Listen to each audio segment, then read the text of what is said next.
Dunia teh geus beki kolot cenah eta abah.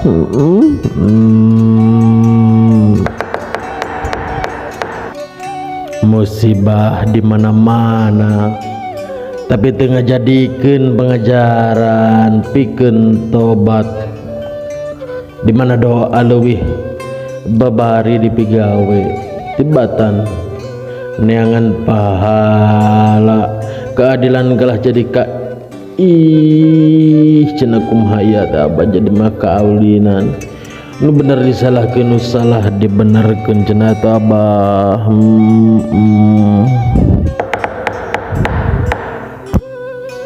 Hirup mah ulah sulit ati belang bayah, adat ngulit bawang teu kaopan matak jauh dina rezeki deukeut kana penyakit.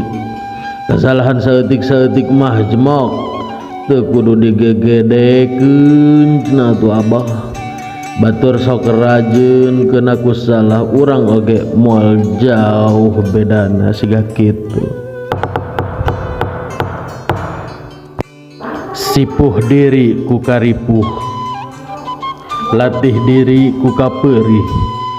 Lain harti hirup hayang ribuh jeung hayang peurih, tapi keur nguatkeun tak sangkan teak gampang oyag nalika kahirupan keur teu mihak ka urang.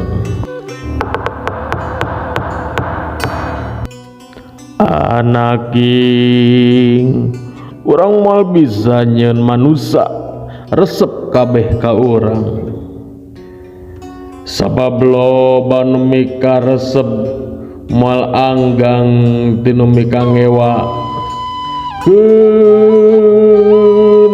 da bakat nganu penting urang ulah ngahajajeun codehkah ka sasama. Saur sepuh ge ulah nyapirakeun kana leutik, sebab saluhur-luhurna gunung moal leuwih luhur tibatan jugut, jeung sing inget kabeureuyan mah tara ku tulang monding. Rengkuh lain harti taluk, someah lain harti lemah, ngajen lain harti eleh, tapi diajar rintih ngawarah diri bisi cilaka ku lampah nyalira. Kolot saciduh metu